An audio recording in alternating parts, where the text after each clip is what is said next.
Okay, guys, so welcome to the knee lever mastery seminar. Today, there's not tons of content like I usually do with mastery seminars because it's not as complex as, say, for instance, the armbar seminars from the multiple positions, right?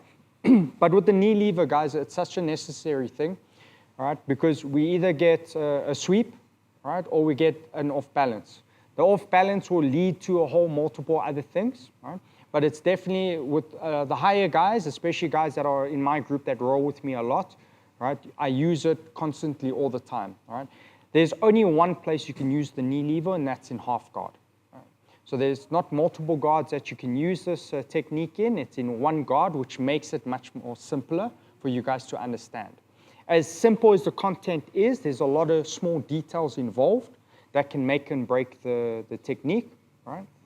So if you have questions or you don't understand anything, okay, put up your hand or ask while we are asking for the questions. If not, put up your hand later, right, and we'll come around and help you out, okay? So from that half guard, there's two places that we're going to use the knee levers, right, in the half guard. And that's the only thing you have to understand, okay, because there's two concepts of the knee lever. The first one is going to be from a chest-on-chest position, okay? So anytime your opponent's chest touches your chest, right, and his two knees are connected to the ground, we're going to use a certain type of knee lever. Anytime the two knees are touching the ground, but his chest is disconnected from my chest, we'll use the next type of concept for the knee lever. So it's only two concepts, right? But the two concepts vary differently, okay, in how you're supposed to lever your knee, okay? When we're going through the techniques, each leg has an individual job. And I think that's where a lot of guys misunderstand the knee lever and maybe fail on the knee lever, especially with certain body types, is because they don't understand the job of the inside leg and the job of the outside leg. When it comes to our grips, there's going to be multiple grips. That's actually what we're going to be doing, all right, is understanding which grips should be your primary, your secondary, and your tertiary. Because then the lower part of your body is going to stay the same for everyone. Okay? But your upper part of your body, your actual grips, will change constantly depending on what type of style you want the knee lever for. Okay? A lot of guys have two game plans with the knee lever. They either use the knee lever for some type of sweeping mechanism to get back on top, or they actually just use the knee lever for a weight distribution disruption, okay? Which then can lead to a different type of guard, can lead to a wrestle up, or it can lead to a submission. Okay? That will all dictate on what your type of style is. Okay? This technique does favor guys that are much longer, okay? But I use it a lot because it's not a vast difference between a guy that has longer legs and shorter legs, but you'll understand, especially with the chest disconnection, if you have longer shins, I would say, right, there's more leverage for you guys. Does that make sense? Okay. We have any questions so far? Has anyone actually understood the knee lever or seen the knee lever or used the knee lever? Yeah, I have taught it a few times. Okay, all right. So first thing is understanding our mechanism of our legs, right? And we're going to start with the hardest one, which was to be the disconnection of the chest. Okay, so it's not a chest on chest, right? So from this position, remember we're always in a half guard position, right? If Warren's in this position, it's a chest on chest. I'm going to use a different sequence for knee lever. Right now, we're going to be chest separated and say we've got a double knee shield, either low or double knee shield high. Your grips, just to understand, all right, our lower body, you can grab both wrists or I can grab both sleeves. Right? So my bottom leg, if you look, I'm hooking the ankle. Okay, so this is super important. Why do you think we will need to do this?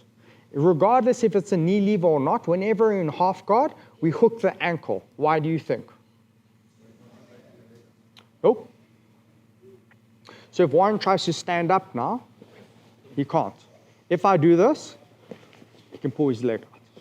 Okay, so if we play any type of half guard, especially butterfly half guard, we'll always invert our ankle down, so my heel points to the sky, creates a little hook on. All right. My other leg, all right, when we do the knee lever, instead of stepping on my ankle, we usually use this for guys that are just starting to understand it, to use as a reference point. okay? But in reality, what we need to do is take the foot and we need to pull it as close to the kneecap as possible or to the knee as possible, right? So the bottom foot right now is to keep the individual down. The top foot right now is to create some type of wedge and blocker. So now if Warren tries to move his knee outwards, he can't, right? If my leg is like this, he'll be able to pull his knee outwards, which then creates some type of basing surface. Okay? Now, the biggest thing is the inside leg has two jobs, right? The first job is to keep the individual down for now. The second job will actually be pulling the knee over. So the actual lever part from the knee lever comes always from the inside knee. And that's the big misconception with knee levers.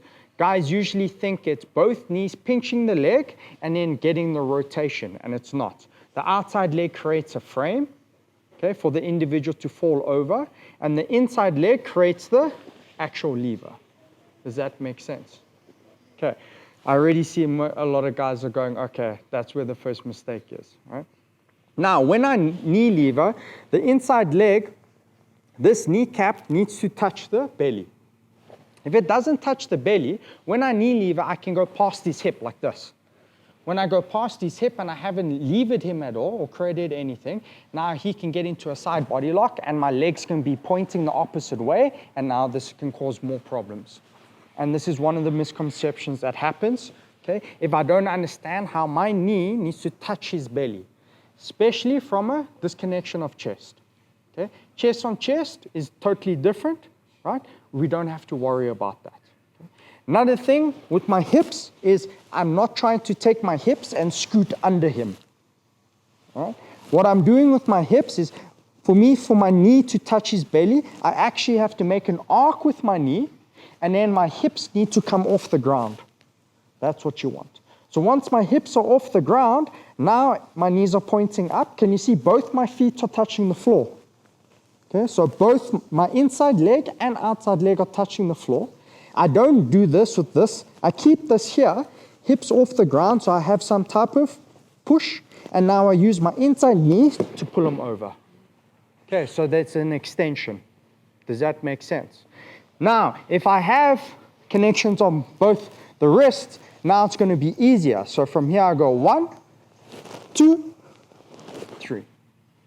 Okay, compared to me keeping my back flat on the mat, okay, and going flat with my two bum cheeks touching, and me not touching his body with my knee, this is what's going to happen.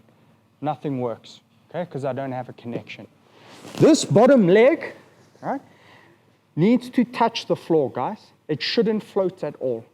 If it floats, means there's no connection on the ground, which means I have no pressure. I'm not able to push off the ground. Does that make sense? So if I do this and I turn, look, there's nothing much. But from here, if I put my foot on the ground and I pull, now I'm able to generate power because I have a connection to the ground. Okay, so if your foot is off the ground, it doesn't connect, and you still touch your knee to his belly, and you lift your hips up, you're going to see what's going to happen is my leg will go past his hip line, and then the guy's going to be able to get some type of folding pass and body lock. Does that make sense? Okay, so just a quick review for you guys. Job of the outside leg is for the leg to block as close to the kneecap as possible. Okay, it doesn't use a knee lever on this side, right? So don't try to open it too quick, right? Because then you're going to open up the space. The inside legs to hook the ankle to stop the elevation of the individual, as well it's the main concept of the actual lever, right? The inside knee and both knees need to touch the belly, okay? When I rotate, I have to make an arc with my knee, okay? And my hip needs to be off the ground. I cannot be flat on the ground. Right?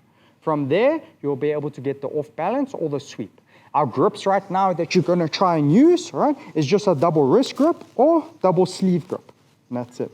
When I get the sweep, right, there's two concepts you're going to use with the knee lever. It's either getting the sweep or getting an off balance. So from here, I go 1, 2, I punch the hands to the ground always, right? And I take my bottom foot out. So I use my elbow or my head as a balance, and I pull my back leg out, and I get into a knee slicing position. Does everyone understand that, okay? I don't want to stay there, and every time I'm trying to pull the hands, punch it to the floor. Every time I do the knee lever. Other than that, if you want to understand just the disruption point, okay, I don't use any of my hands. I use the knee lever, and he bases his hands out. If you can see with the base of the hand out, you can see the arm is straight. There's a gap here, right? There will be a gap here, and his head will be offline of mine. So this position now, we'll be able to do a whole lot of other things. Okay. Any questions with this so far, guys? All right. So what we're going to do now is break away and go over all the knee lever concept from separation of chest, so no chest on chest. If you guys have any questions or struggle with anything, put your hand up and I'll come around.